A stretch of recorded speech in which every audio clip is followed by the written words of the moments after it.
Al-Fatihah.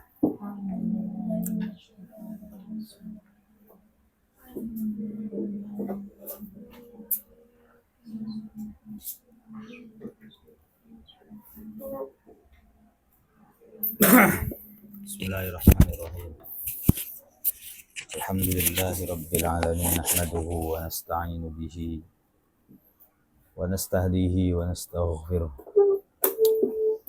wa na'udzu billahi min syururi anfusina wa sayyiati a'malina, may yahdihillahu fala mudilla lahu wa may yudlil fala hadiya lahu.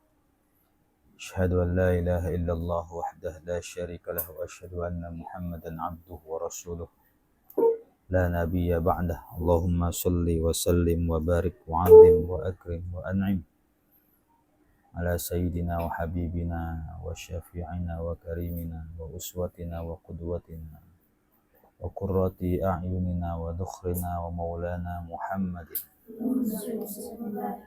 wa ala alihi wa ashabihi ajma'ina, amma ba'd.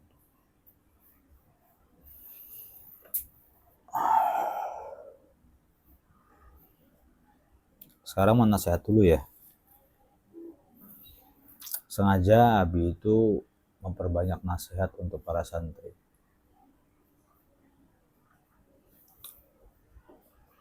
Karena bagi kami nasihat itu penting. Punya pengaruh dalam kejiwaan, punya pengaruh dalam hati, dan bisa membangkitkan iman. Sama seru tanaman.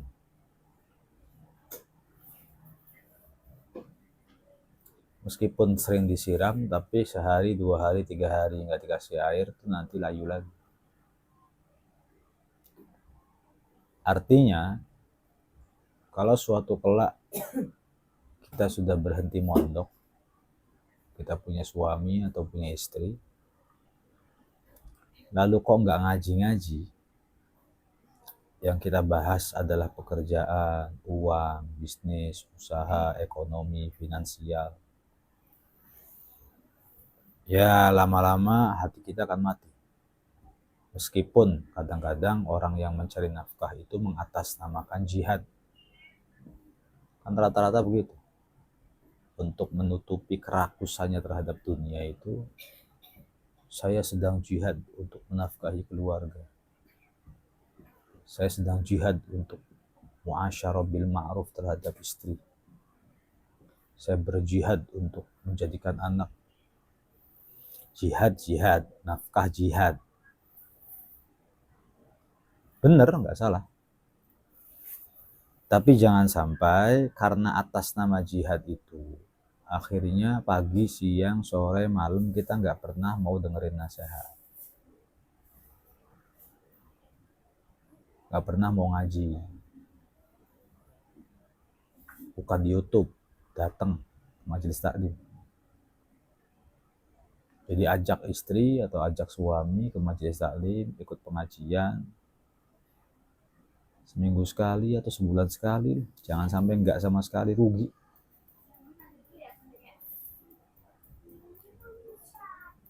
Al-jahil, orang bodoh itu, aradal islah falam yuslih bal huwa mufsid. Orang bodoh itu yang dia mau adalah kebaikan,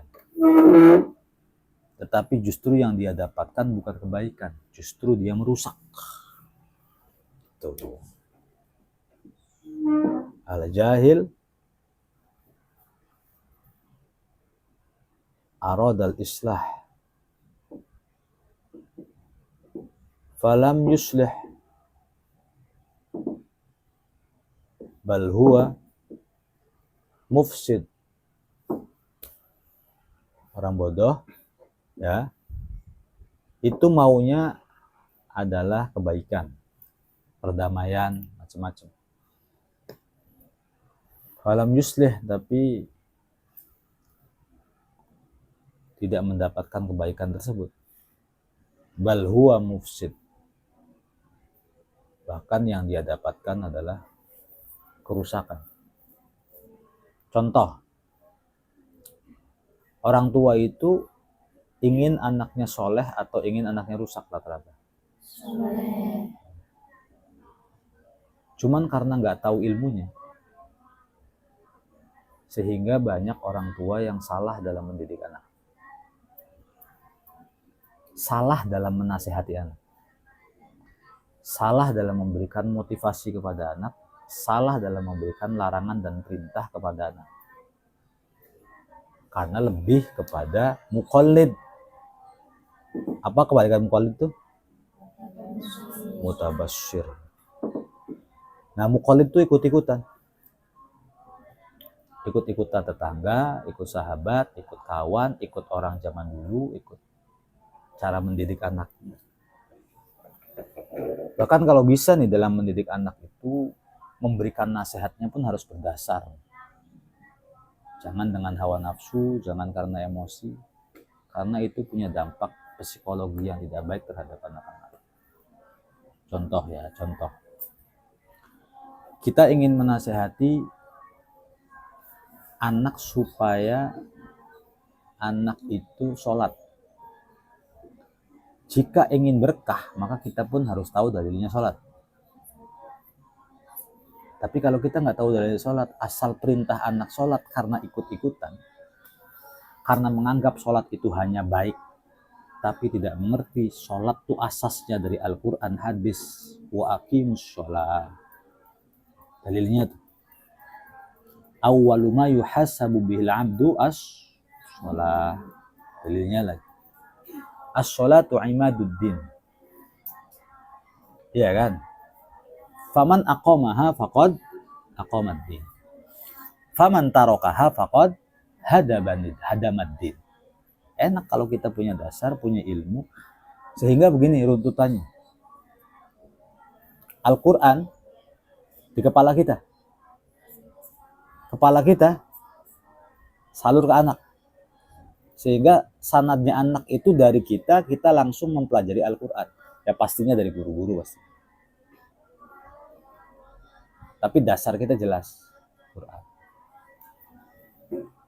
Sebab kalau kamu hanya sekedar menjadi orang tua, bentak-bentak anak, marah-marahin anak, ngasih motivasi kepada anak, ngasih semangat kepada anak, tapi nggak berdasar, hanya ikut-ikutan, hanya baik menurut kamu, yang mana belum tentu baik menurut syariat, maka itu pun akan mempengaruhi perkembangan agama dan dunianya si anak tersebut. Nah, karena itu orang tua harus pintar. Apalagi ibu. Al-ummu madrasatul ula. Ibu adalah madrasah pertama. Jadi jangan dianggap perempuan tuh nggak boleh pintar, nggak harus pintar, harus pintar. Ingin agar anak itu baik kepada kakaknya. Coba nasihatnya gimana?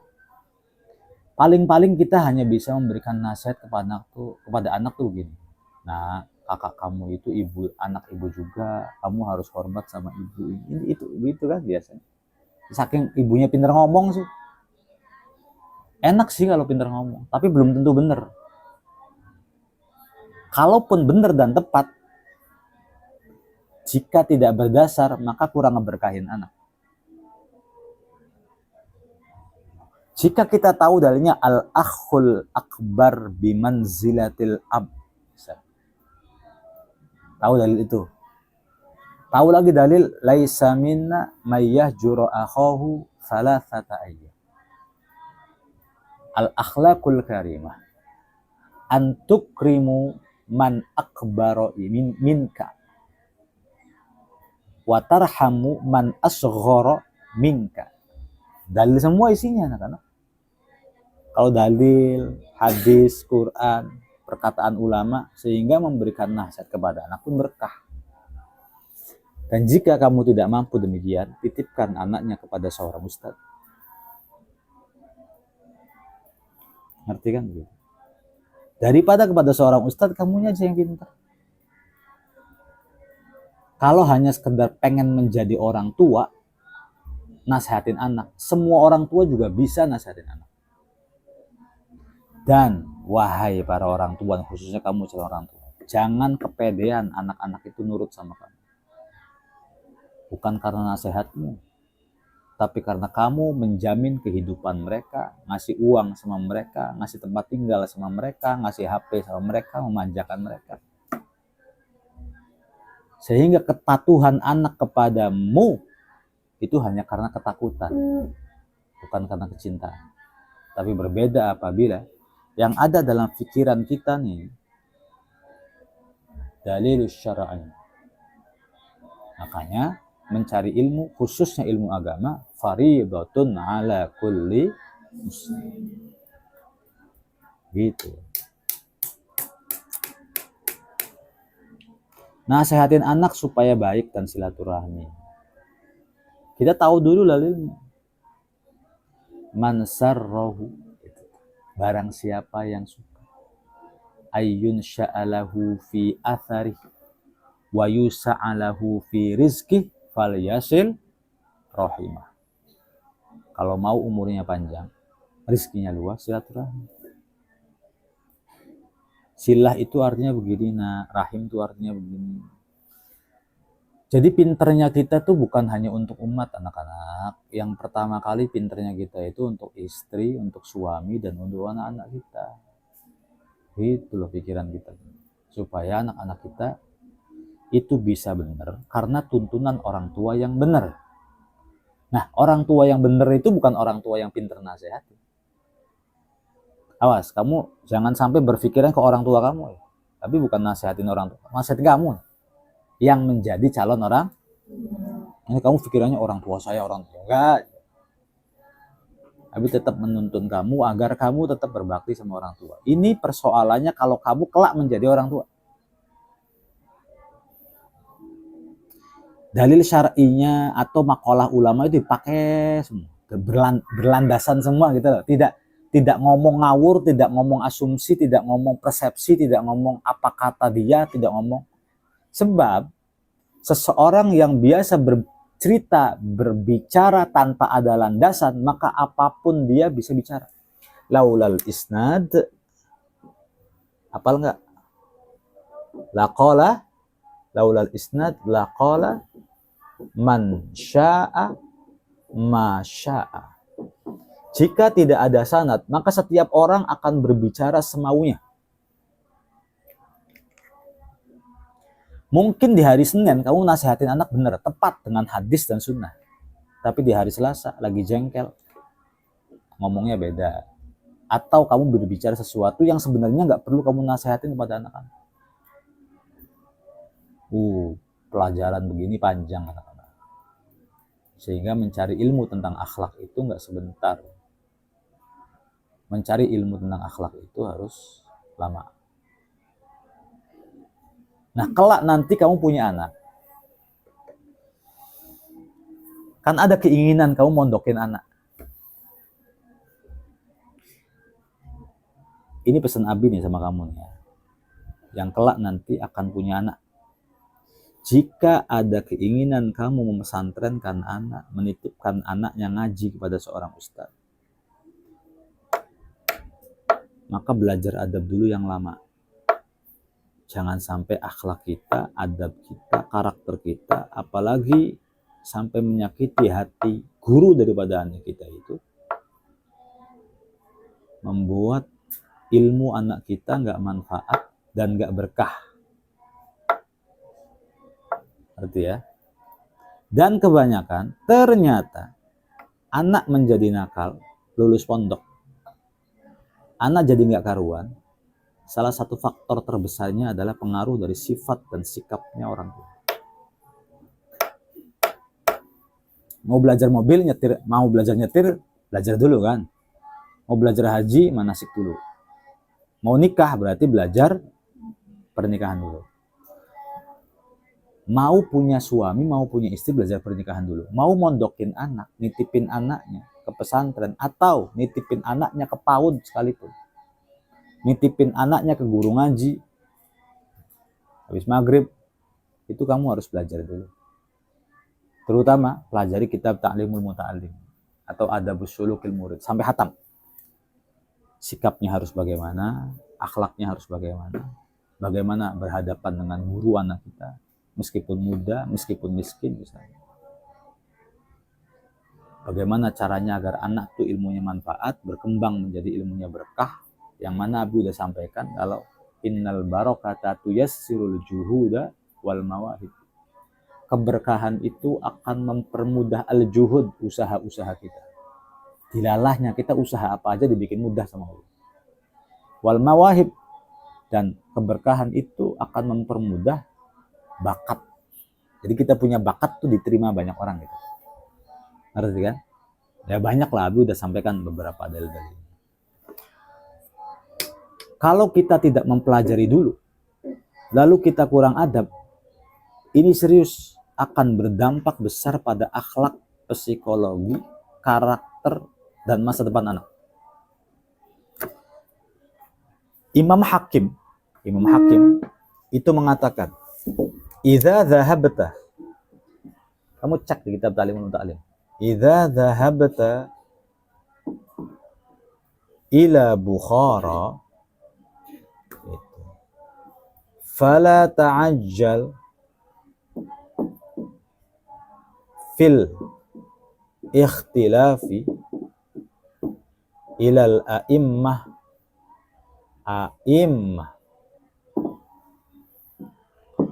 famkuth syahraini hatta tata'ammala wa takhtara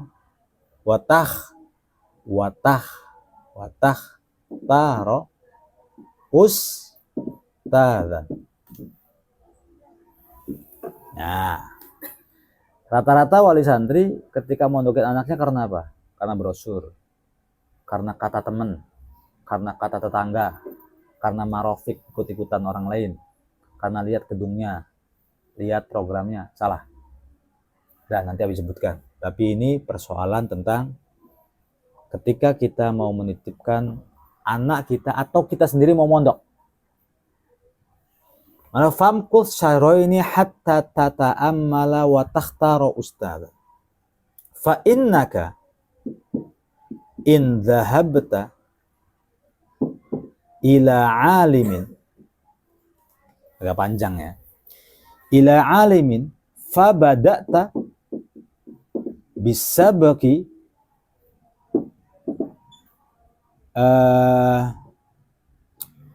Allahumma sholli ala fa innaka in dhahabta ila alimin fa bada'ta bisabqi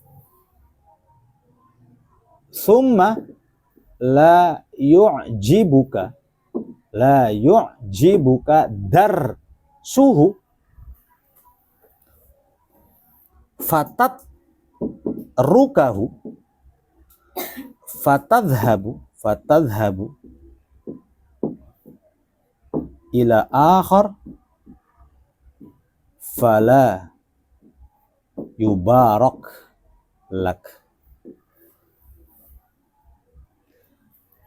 Ini pernyataan Imam Hakim. Ya, barangkali ada yang punya Ta'limul Muta'allim bisa dibuka itu. Kalau kamu mau pergi ke Bukhara, maka jangan tergesa-gesa untuk berselisih dengan para imam. Ini ada persoalan lain ya. Abaikan saja dulu. Famkuth syahra ini, diamlah 2 bulan dulu. Kalau mau mondok, survei dulu 2 bulan. Kenali ustadznya, dekati ustadznya. Kalau bisa ajak kerjasama, atau kita ngaji, dengerin nasihatnya, dengerin hadis-hadis yang dia sampaikan. Atau kita mempelajari keseharian si ustadz ini. Bener apa enggak ustadz? 2 bulan. Minimal tapi itu ya. Setahun bagus. 2 tahun lebih bagus. Hanya untuk memondokkan anak kita seselektif itu. Jadi jangan malas untuk cari ustadz. Kita misalnya, contoh, kita tertarik kepada seorang ustadz. Jangan hanya tertarik dari luarnya saja, bisa ceramah, kemudian dia di mimbar, pakai udeng-udeng, pakai jubah, jamaah pada ketawa, lalu kita pengen anak kita pemondokin di situ. langsung nitipin aja. Oh, salah.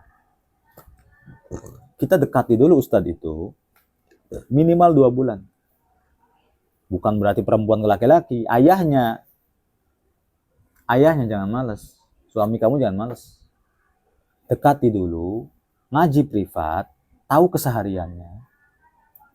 Bijaksana tidak? Transaksi keuangannya bagaimana? Jujur atau tidak? Gitu ya. Lihat karakternya dulu. Kalau beberapa bulan kita merasa mantap, akhlaknya, karakternya sesuai dengan Al-Quran, sesuai dengan Sunnah, dan kita sudah merasa yakin, baru titipkan anak kita. Pondoknya nggak besar nggak apa-apa, santrinya nggak banyak nggak apa-apa, anak kita jadi benar tuh. Tapi apabila tidak demikian, maka kacau. Famkut syahro ini hatta tata'ammal wa takhtaro ustada. Diamlah 2 bulan sampai engkau itu mempertimbangkan tata'ammal. Wa takhtaro, dan bisa memilih seorang ustaz. Fa innaka, karena kau, in dhahabta, jika pergi ila alimin, kepada seorang alim, ada orang dianggapnya alim pintar, lalu kau pergi di sana, fa bada'ta bisabki, lalu kau memulai ngaji kepada dia, thumma la yu'jibuka darsuh, kemudian pelajarannya tidak membuatmu tertarik gitu loh. Ngerti kan? Jenuh, bosan. Fatatruka, ini fatatruka, taknya 2. Fatatrukahu, lalu kau meninggalkan dia. Fatadhabu, lalu kau pergi. Maka ila akhar, kepada ustadz yang lain. Fala yubarak lak, maka kau tidak akan diberkahi ilmu. Mau pelajaran dasar, pelajaran awal. Apa tuh bahasanya tuh?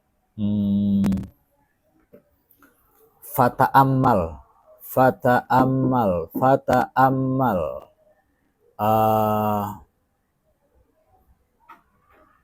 Fil ikhtiyar. Fata'ammal. Allahumma sholli ala Muhammad.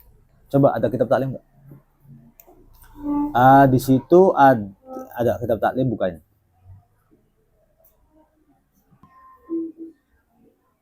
Asal lihat program, asal lihat apa, lalu ternyata sudah masuk, kemudian tidak cocok, lalu dibawa anaknya. Ini akan membuat anak nih jadi nggak berhasil ke sana ke sini.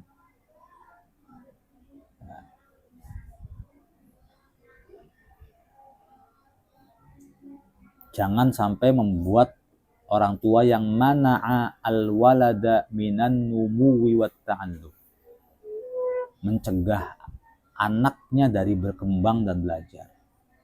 Biasanya memang tidak berkembang, disebabkan karena emang orang tuanya nggak nyadar kalau dirinya salah, itu nggak nyadar.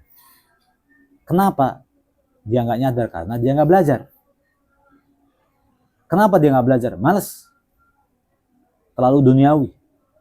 Kemalasan, terlalu mikirin duniawi, akhirnya tidak membuat orang tua belajar. Sedangkan belajar itu minal mahdi ilal lahad. Saya mati kan? Nah, semangatnya belajar akhirnya membuat orang tua menjadi berpengetahuan. Pengetahuan membuat langkah-langkahnya tepat. Ngerti kan? Nah, jadi gini. Ngaji gitu. Ngaji. Setelah ngaji jadi tahu. Setelah tahu, maka eksekusi. Kan begitu kan? Kenapa kita tidak bisa eksekusi? Karena kita tidak tahu. Kenapa tidak tahu? Karena nggak ngaji. Kenapa nggak ngaji? Karena malas. Kenapa malas? Karena dianggap bahwa belajar itu di mana saja, dengan siapa saja, bukan hanya belajar agama. Oh, salah. Belajar itu belajar agama, cung. Yang wajib itu belajar agama, bukan baca koran. Belajar koran juga ilmu. Salah. Ilmu itu hanya 2. Ya, al-haqqu min rabbik fala takunanna minal mumtarin. Hak itu hanya ada pada Allah Azza wa Jalla. Halamannya halaman 14 nih. Coba cek. Halaman 14 lalu sebelah kanan matan. Nah, baris 1, 2, 3, 4, 5, 6, 7, 8, 9, 10, 11, 12, 13, 14, 15, 16, 17, 18, 19, 20. 21, 22. Ketemu nggak? Qala al-Hakim. Nah, oke. Cek, ada yang salah nggak sama ini? Biar murid tuh tahu gurunya gimana gitu. Enggak pengen sombong, maksudnya biar kamu sangat semangat. Kok bisa hafal itu ya? Ya kamu bisa begitu ya. Abi hafal-hafalan tuh dari dulu nak, dari ketika bebel gitu loh maksudnya. Dari ketika bebel sampai setiap ada Arab tuh ya gimana sih orang udah terbiasa, bukan karena pintar tapi udah terbiasa. Nah, kebiasaan ini yang akhirnya. Qala al-Hakim idza dhahabta ila Bukhara fala. Ada fa-nya Abi. Di sini la ta'ajjal fil ikhtilafi ilal a'immah wamkuth syahraini hatta tata'ammala wa takhtara ustadan fa innaka in dhabta ila alimin wa bada'ta bisabqi indahu. Indahunya enggak ada. Indahunya ya, indahu. Rubbama la yu'jibuka, rubbamanya barangkali, bukan summa, barangkali darsuhu, pengajian dia, itulah yu'jibuka, tidak membuatmu tertarik. Ya, fatat trukahu, kemudian kau tinggalkan sang ustadz. Wa tadhhabu, lalu kau pergi ila akhar. Ya, ke sekolah atau ke madrasah atau ke pondok yang lain. Ini khusus juga bagi para alumni pondok yang pindah ke Mathalib juga ini. Fala yubarak laka fi ta'allum, maka ngajimu tidak akan diberkahi. Lanjutin. Fata'ammal, ya, fata'ammal fi syahraini, maka pertimbangkanlah selama 2 bulan. Survei selama 2 bulan. Fi ikhtiyaril ustad, dalam memilih seorang ustad, wasyawir, dan musyawarahkanlah sama ustad itu. Maksudnya itu bahas apa kayak yang lain sampai kita mengetahui pola pikir ustadz ini bagaimana. Dahsyat apa sekedar bisa ngomong doang. Jangan tertarik sama udang-udangnya lagi-lagi. Hatta la tahtaju, sampai kau tidak perlu ila tarkihi, meninggalkan dia. Sampai kau tidak perlu untuk meninggalkan dia, wal i'radi anhu, dan tidak perlu berpaling dari dia. Fatafbutu indah, maka kau selalu bersama dia, harus bersama seorang ustadz, menemani dia. Hatta yakuna ta'allumuka mubarakan, jika kau tafbutu indah, menemani sang ustadz, maka belajarmu itu akan diberkahi. Wa tantafi'u bi'ilmika katsiran, dan ilmumu itu akan lebih bermanfaat. Jadi kalau sampai kau meninggalkan seorang ustadz atau tidak izin diam-diam, diperjelas di dalam kitab Ta'lim Ulumut Ta'lim, pasti nggak akan manfaat dan pasti nggak akan berkah. Di sini siapa yang mantan pondok pesantren lain? Ada, Abi antar mampir ke pondok yang dulu. Sowan kepada kiai, sowan kepada ustaz. Minta maaf. Karena ini yang akan membuat seseorang itu akhirnya tidak diberkahi. Maka la takhtar fi taslimil walad, jangan engkau pilih untuk menyerahkan anakmu fi ribatin, dalam sebuah lembaga pengajian, pesantren, madrasah, karena brosurnya, karena bunyah, karena bangunannya, karena marofik, karena teman-temannya, karena khobariyah, informasi bagus. Tapi yang paling tepat dalam taslimil walad, menyerahkan seorang anak kepada seorang ustadz atau lembaga atau pondok, itu karena lihat sosok ustadznya. Saya ingin engkau yang mendidik anak saya. Ngerti begitu? Nah, kalau selama 2 bulan kita sudah survei atau bahkan lebih 2 tahun kita menemani dia, saya mantap. Saya kalau punya anak pengen sama ustadz ini. Bener ustadznya. Nggak pernah genit sama perempuan nih ustadz misalnya. Nggak pernah korupsi nih ustadz. Contoh ya. Jujur nih ustadz. Kalau nasehatin nih ustadz. Pokoknya saya mantep, kalau punya anak saya akan titipkan kepada dia. Nanti suatu ketika jika terjadi apa-apa, anak kita dipukul sama ustadznya, kita udah tahu, udah kenal, ya. Oh tahu saya, pasti tujuannya begini-begini ustadz. Tapi berbeda dengan orang yang tiba-tiba menitipkan anaknya ke sebuah lembaga pesantren. Kita yang belum tahu ustadznya seperti apa, pola pikirnya bagaimana, tindakannya bagaimana. Kita nggak pernah kenal dia siapa. Tiba-tiba anaknya mengadu sama kita. Dan kita mudah terprovokasi, mudah terpercaya dengan drama anak-anak kita. Ya kita jadi benci sama guru. Oh guru kamu begitu ternyata ya. Baru tahu bapak mah. Udah pindah aja. Kelakuan guru, kelakuan orang tua ini ya akhirnya membuat anaknya tidak gini runtutannya. Ketidaktahuan kita. Tapi kalau kita udah kenal banget, Abi udah kenal banget Nasonib nih. Gitu loh. Udah kenal banget Nasonib. Gelagatnya kayak gimana, ngomong ngalor ngidulnya kayak gimana udah. Andaikan Abi dititipin Neng Iska ke Mas Ayub. Lalu suatu ketika Neng Iska aja ngomong. Mas Ayub tuh males Abi. Gak percaya sama kamu. Iya kan? Wah, Abi udah tahu Mas Ayub gimana. Udah tahu. Majunya bolong-bolong Abi. Kayak Matolib yang dulu. Mau bolong-bolong Abi. Enggak. Abi kenal Mas Ayub. Gak usah banyak drama kamu. Orang dulu itu kalau anaknya ngadu karena pernah dijewer sama gurunya. Orang dulu kalau anaknya ngadu dijewer sama gurunya, sama orang tuanya. Bu, saya dijewer sama guru. Itu yang dijewer sama gurunya kuping kanan, orang tuanya nambahin kuping kiri. Kamunya bandel sih. Itu orang tua dulu. Makanya anaknya hebat-hebat. Karena bukan langsung ngebela anak. Tapi menjadikan guru itu sebagai mitra. Berbeda di hari ini anak-anak. Anak ngadu dipercaya, anak ngadu dipercaya, anak ngadu dipercaya. Bukan berarti anakmu pembohong, bukan. Anak itu kan kalau lagi manja kadang-kadang, Abi ngerasain, ngasih informasi, ngasih kabar tuh dilebih-lebihin. Gitu ya. Ya padahal sih cuman dipukul biasa begini. Tapi ngomongnya dicambuk sampai merah. Sampai memar, sampai memarnya nggak hilang-hilang 7 hari. Dijewer ngomongnya kupingnya mau digunting. Digede-gedein tuh begitu tuh. Nah kitanya mudah percaya begitu saja. Kau mudah percaya kepada anakmu itu salah.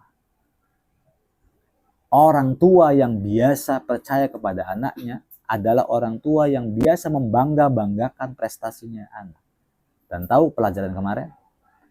Kalau orang tua suka membangga-banggakan seorang anak, itu berarti orang tua mencegah anak tersebut berkembang dan belajar. Apa dalilnya? Dicatat nggak? Coba ulangi.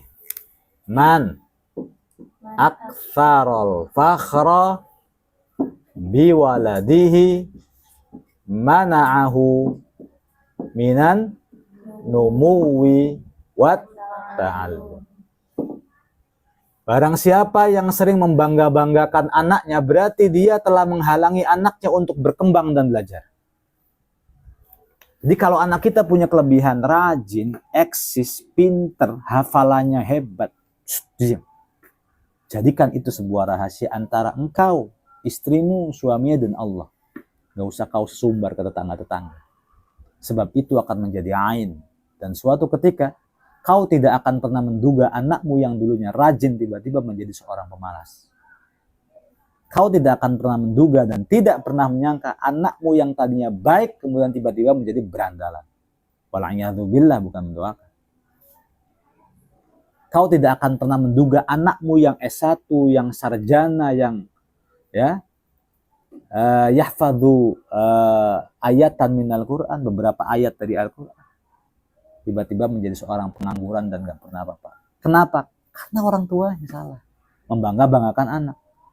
Kenapa orang tua membangga-banggakan anak? Karena orang tua gak tahu bahwa membangga-banggakan anak salah. Kenapa tidak tahu? Karena tidak ngaji. Kenapa tidak ngaji? Karena tuh petaka kan. Orang yang tidak ngaji itu sebenarnya petaka buat diri sendiri. Ini bukan persoalan anak saja, persoalan suami, persoalan istri.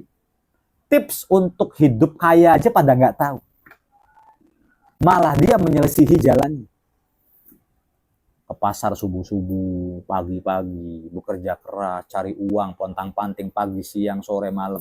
Cari duit, ngomongin duit, ngomongin pekerjaan, ngomongin usaha, ngomongin bisnis.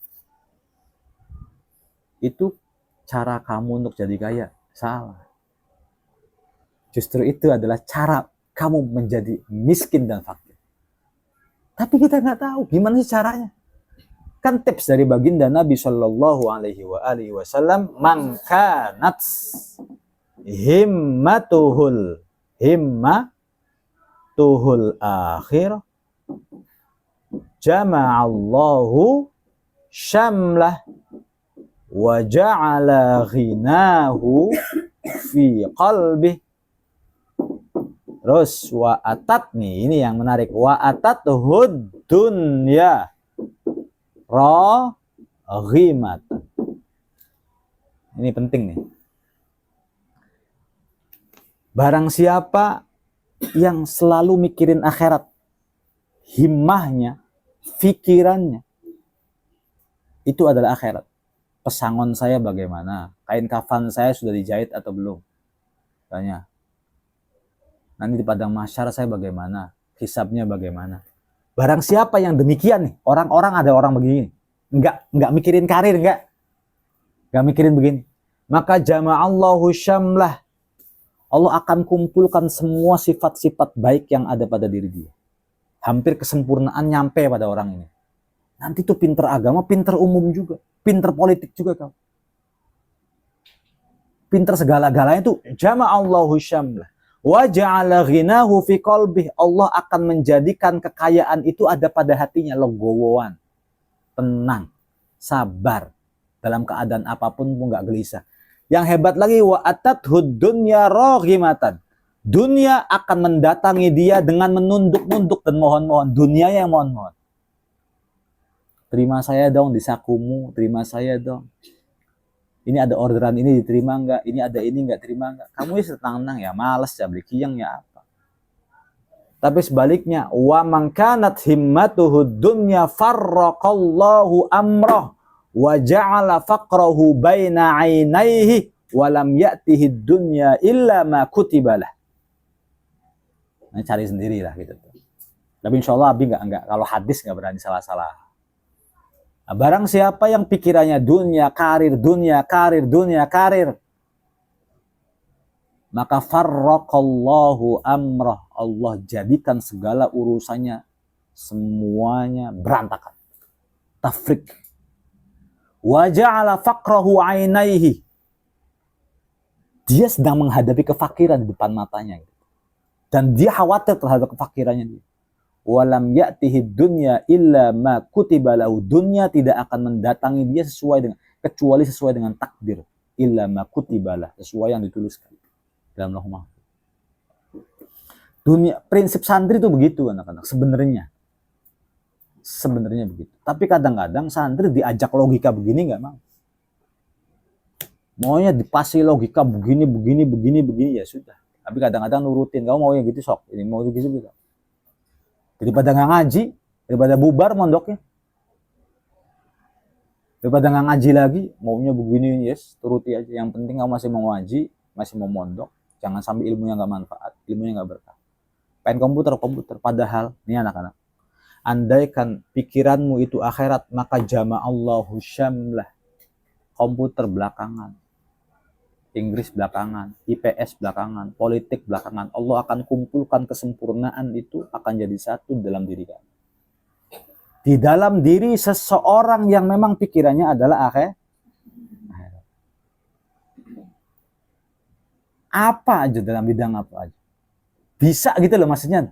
Pinter gitu loh. Bahkan kadang-kadang pinternya itu melampaui pinternya orang lain, dewasanya melampaui dewasanya orang lain. Nggak disangka nih mondoknya salaf di mata. ilmunya umur baru 30 tahun, berteman dengan orang-orang 50 tahun, nyambung. Kadang-kadang yang 50 tahun minta nasihat sama yang 30 tahun, yang 25 tahun. Ya karena yang ada dalam pikirannya adalah akhirat. Ini busung kiting ngabi ngomong. Dan kenyataan itu terjadi di mana-mana. Dan justru orang yang selalu mikirin karir, bagaimana saya pengen cepet bisa ini, pengen cepet bisa ini, tuh nggak bisa apa-apa. Pada akhirnya tuh nggak bisa apa-apa. Karir mandek. Ujung-ujungnya jadi seorang karyawan, jadi seorang pekerja, jadi seorang buruh. Tok, sudah begitu. Nggak bisa jadi penguasa dunia tuh. Pabrik, jangankan pabrik, orang gaji aja keteteran. Buat bayar listrik, buat bayar bulan. Maka andaikan misalnya kamu pasrahkan diri, saya nggak pengen belajar yang lain. Saya pengen belajar agama, pengen belajar akhlak, pengen memperbaiki diri buat pesangon akhirat. Udah fokus ke situ. Ini andai. Ngedit nggak bisa, misalnya ya. Komputer nggak bisa. Ini nggak bisa, ini nggak bisa. Ini. Terus fokus sama itu. Akhirat saja. Tapi beneran maksudnya. Nah. Ya, jangan tidak istighbar. Kayak beneran gitu. Nanti semua ilmu-ilmu yang lain tinggal baca anak-anak. Tinggal baca ilmu yang lain. Ilmu itu ada yang rumit, ada yang gampang, ada yang tinggal baca. Sejarah, ilmu yang tinggal. IPS, ilmu yang tinggal. Hukum, ilmu yang tinggal. Politik, ilmu yang tinggal. Baca. Satu, ilmu tinggal baca. Yang kedua, ilmu karena kebiasaan. Bahasa Arab, bahasa Inggris, itu ilmu kebiasaan. Nggak usah belajar juga sebenarnya bahasa Inggris, bahasa Arab. Tinggal kamu dibuang sama Abi ke Kamboja. Nanti juga lama-lama bahasa seperti orang Kamboja. Kamu pengen bisa bahasa Inggris? Iya. Tapi taruh kamu ke Antartika sana. Entah sama penguin atau apa. Nanti lama-kelamaan pun ngomongnya juga bahasa Inggris. Maksudnya yang ngobrol apa. Kamu pengen bisa bahasa Inggris tinggal kampung Arab. Kebiasaan itu namanya, bukan pelajaran-pelajaran ini.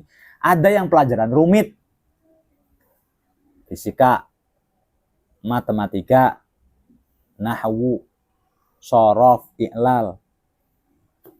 Ini pelajaran. Kalau fikih nanti gini, fikih itu pelajaran tinggal baca, tapi kita harus paham dulu karena literasi agama. Jangan kita sembarangan. Jelas. Kalau kamu bisa baca kitab kuning, bisa baca kitab kuning, bisa nih. Nanti fikih dengan sendirinya akan mengikuti. Tapi kamu harus berguru dulu. Jangan sembarangan. Untuk fikih. Tapi untuk politik, untuk IPS. Ilmu-ilmu yang tinggal baca. Geografi, ilmu tinggal baca. Biologi, ilmu tinggal baca. Nah, kalau kimia, fisika, nahwu, shorof, ini ilmu logika. Ilmu yang kau tidak akan bisa dengan hanya membaca. Tapi kau harus berguru. Untuk literasi pemikirannya. Jadi gampang kan biar ilmu sejarah, fikih apa semua tinggal baca. Politik tinggal baca, Google ada. Ayo kemarin beliin buat Mbak Cime, Mbak Meli Excel ya. Tinggal baca itu sih, tinggal baca, paham enggak, Mas? Paham kan? Pernah belajar enggak komputernya? Enggak pernah. Cuman punya dan pegang bukunya. Bisa, biasain. Nggak perlu berguru, talaki, lalu baca kitabnya Excel terus guru, maknani, utawi kiku ana wat suwiji-wiji. Nggak perlu begitu. Cukup baca, cukup punya bukunya. Tapi yang kau perlukan ini bisa tidak? Sampai himmah yang ada dalam hati kita, akhirat bisa apa tidak? Untuk mendapatkan ini nih. Nah, kamu nggak tahu caranya untuk mencari dunia. Justru kau berambisi ke dunia, berarti kau mundur. Tapi kau berambisi ke akhirat, berarti kau maju. Cuman karena kita sebagai orang tua nggak ngerti. Pengen kaya, pengen punya uang banyak, pengen apa dan sebagainya. Sehingga, ya akhirnya begitu. Ya kalau ngomong ambisi manusia namanya, Agbi juga orang pikiran tuh ekonomis, ada begini pikirannya duit, tapi ya sudah. Abi juga harus ingat suatu ketika kita pasti akan dikafani. Suatu ketika kita pasti ada dikuburkan. Nah, kamu fokus ke situ. Kamu husnul khotimah apa enggak matinya? Kau bisa ngucapin la ilaha illallah tidak ketika mati. Itu fokusin begitu tuh. Kau bisa tahan nggak sakaratul maut saat setan itu ada di sekeliling kamu? Bisa nggak begitu? Mikir, bisa gitu. Jangan punya ini gimana caranya, punya ini gimana. Al-kayyis mandana nafsah wa amila lima ba'dal maut. Tapi kalau ngomong sekarang tak tulisin biar kamu tuh bisa niru maksudnya. Al-kayyis orang cerdas, mandana nafsah wa amila lima ba'dal maut. Orang yang pintar adalah seseorang yang bisa ngontrol dirinya sendiri. Wa amila lima ba'dal maut. Dan apa yang dia kerjakan pasti tujuannya untuk bekal akhirat. Untuk bekal setelah mati. Segala apa yang dia kerjakan untuk tujuan setelah mati itu namanya orang cerdas. Bagaimana kecerdasannya? Ya, salah satu contohnya begini. Orang yang memikirkan kematian adalah orang yang tepat sasaran sesuai dengan tujuan. Ngerti kan? Karena Rasulullah mengatakan atatkumul maniyatu rotibatan walazimatan imma bisyaqawah wa imma bisa'adah. Akan datang kepada kalian kematian. Rotibatan berurutan sesuai dengan nomor antrian, walazimatan dan pasti. Imma bisyaqawah, ada kalanya kematian itu su'ul khotimah dan rugi, wa imma bisa'adah, dan ada kalanya kematian itu jadi kematian itu pasti. Kematian itu pasti. Kekayaan tidak pasti, dokter tidak pasti, gubernur tidak pasti. Apa cita-citanya kamu? Mau jadi dokter, lalu kalau nggak sampean jadi gila apa gimana? Iya kan begitu kan? Yang dikhawatirkan kamu punya ekspektasi tinggi, pengen jadi dokter dan pengusaha. Tapi Allah takdirkan kamu jadi orang biasa aja. Stres pikiran kamu, ubannya udah tambah banyak. Apakah hidup mau buat stres saja? Dari sekarang pengen punya mobil, harus punya mobil. Udah nabung, ternyata nggak bisa buat kebutuhan sehari-hari. Udah cari kerja, susah. Udah dagang, nggak laku-laku. Udah cari kerja di mana-mana, ikut temen. Akhirnya kan pusing, itu gara-gara tidak kesampean-sampean tujuannya. Mati dinginan coba. Blow on kan berarti. Dia menghabiskan umur dan waktunya hanya untuk sesuatu yang memang tidak untuk dia. Gitu. Rugi waktu. Tapi kalau kau menghabiskan waktu dan umur untuk sesuatu yang pasti, berarti kamu udah tepat sasaran. Bener kamu jadi orang. Ngaji yang bener, wiridan yang bener, sholat yang bener, tolabul ilmi yang bener, menghadapi ini nih sesuatu yang pasti. Kalau Allah karuniakan umur panjang, bisa jadi semua ini akan kamu dapatkan. Tapi kalau Allah tidak menakdirkan kamu umur panjang, ya sudah, memang kepastian di sini tidak terjadi. Maka orang yang cerdas adalah dia yang bisa mengendalikan dirinya dan dia lakukan sesuatu. Bodoh apa tidak? Bodoh apa tidak? Gini. Bodoh apa tidak? Sekolah, SD, SMP, terus SMA, S1, S2, S3, berapa? Berapa? 21 ya? 6, 9, 11, 15, 17, terus? Masa sih? 19 lah. 17, 19 tahun. Iya. 9. Ya kan? 11, 15. Hah? 12 terus? Ini kan 9, terus 12, terus 16, terus 16. Nah, 20 tahun lah. Menghabiskan bangku sekolah sampai 20 tahun untuk mendapatkan satu surat yang tulisannya ijazah. Yang sebenarnya ini bisa jadi tekor buat Mbak Iin. Bisa nggak? Bisa. Nggak fair dong, bayin. Al-Quran aja bisa jadi tekor aja. Apalagi ini sekedar punya kamu fotonya foto cimei di sini. Bisa nggak? Sangat bisa, anak-anak. Untuk mendapatkan selembar kertas ini. Kertas ini untuk apa tujuannya? Apakah karena ilmu? Enggak. Yang blow on masih banyak. Bukan karena ilmu. Karena kerja. Kerja 3 tahun di perusahaan ini, 4 tahun di perusahaan ini, 2 tahun di perusahaan ini, mau sampai kapan hidup kita begitu? Nggak kaya-kaya. Lalu anggaplah kita punya rumah, kita punya suami, punya istri, kita punya mobil, kita punya motor, kita punya kulkas, punya apa? Kita dapatkan semuanya. Kamarnya ber-AC, rumah ada kolam renangnya. Kemudian kita inna lillahi wa inna ilaihi raji'un. Oke, padahal itu usaha kita. Dinikmatilah rumah kita oleh suami dan anak-anak. Ya, alhamdulillah dinikmati oleh suami.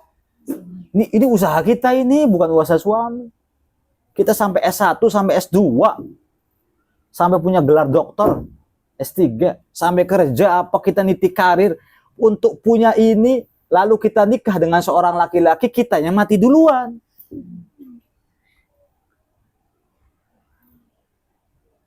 Delapan hari setelah kita mati, suami kita ngucapin qabil tuh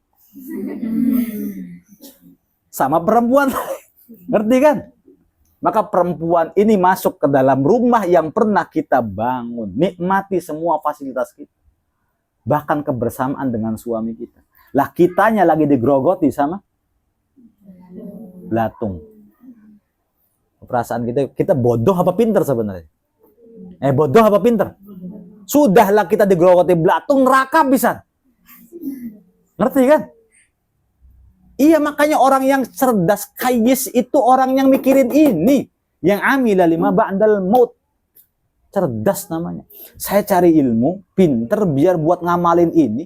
Kalau masih ada umur, kalau tidak masuk surga deh saya. Bahagia di surga. Toh kalau saya umurnya panjang, Allah akan memberikan segalanya. Atathud dunya rohimatan. Allah akan membuat dunia itu bertunduk-tunduk dan merunduk-runduk untuk mencari kita, bukan kita yang cari-cari dunia. Tapi kalau kita bodoh, ya begitu ilustrasinya. Maka jangan kamu menjadi orang yang jahil. Jangan jadi orang yang bodoh.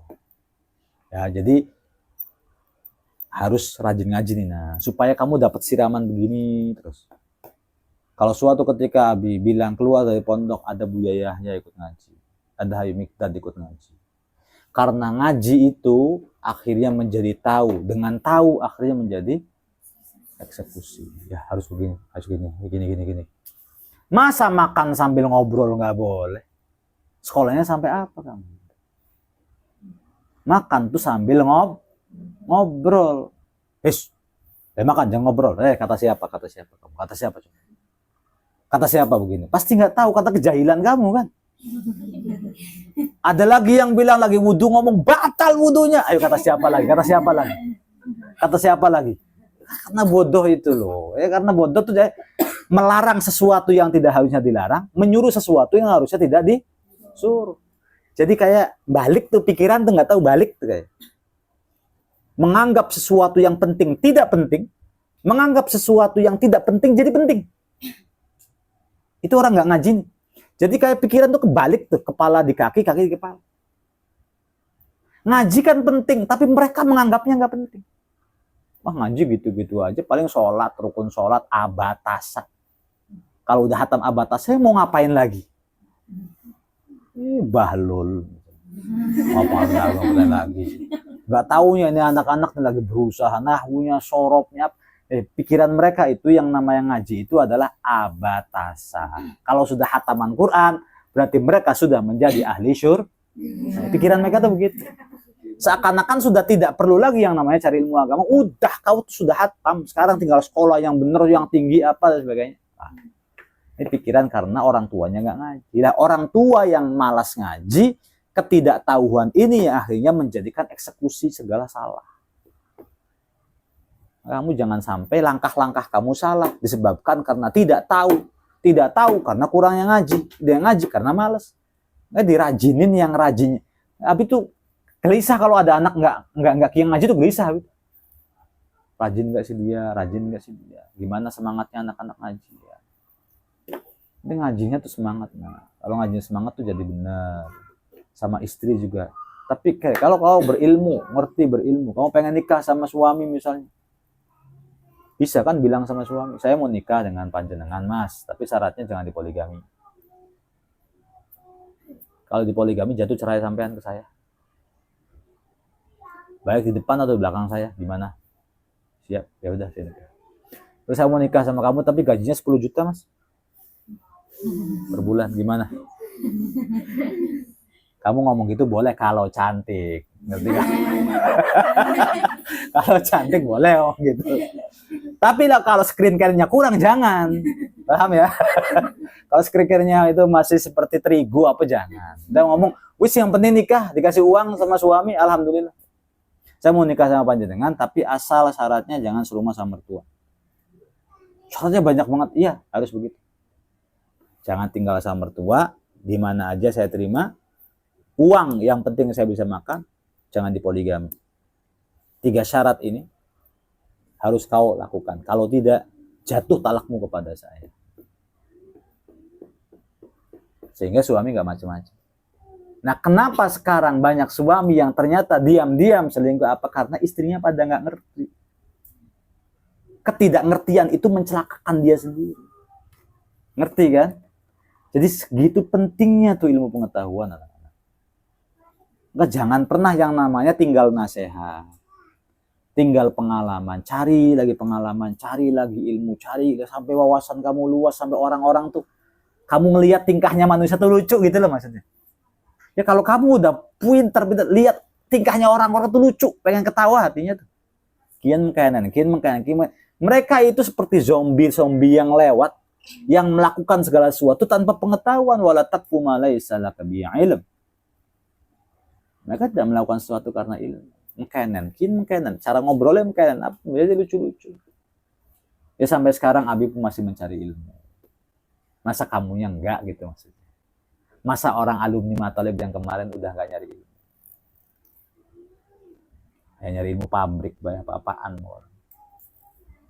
Terus pikirannya yang bener. Himmatuhul akhirah. Himmahnya itu menuju akhirat.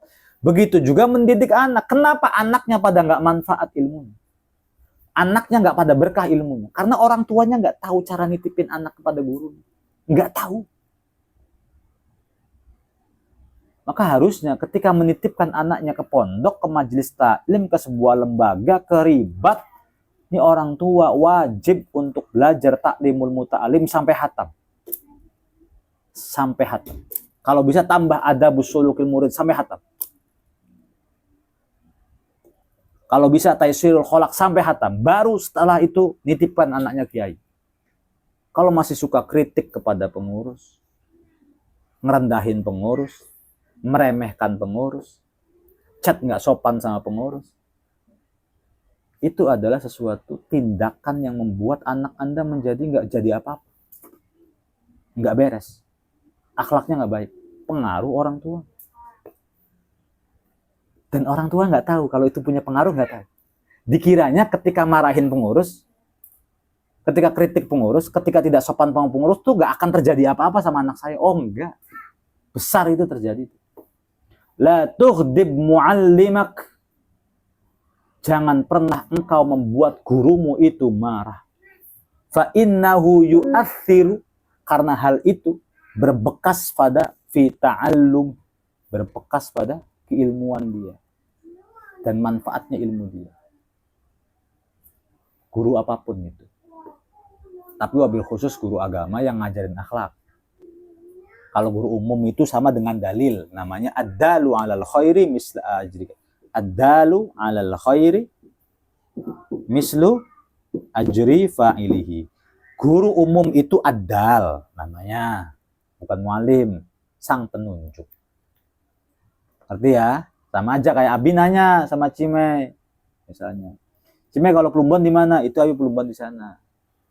Bukan lantas cima itu guru abi, tapi adal, sang pemberitahu. Ya, ngerti ya. Jadi kalau ilmu umum itu adalah sang pemberitahu. Gunung Cermai di mana itu abi kelihatan. Kalau mau ke sana ini Gunung Lejat itu jalannya begini, itu kan ngasih ilmu sama kita. Apakah dia ilmu guru kita? Ya bukan. Kalau ilmu umum mah.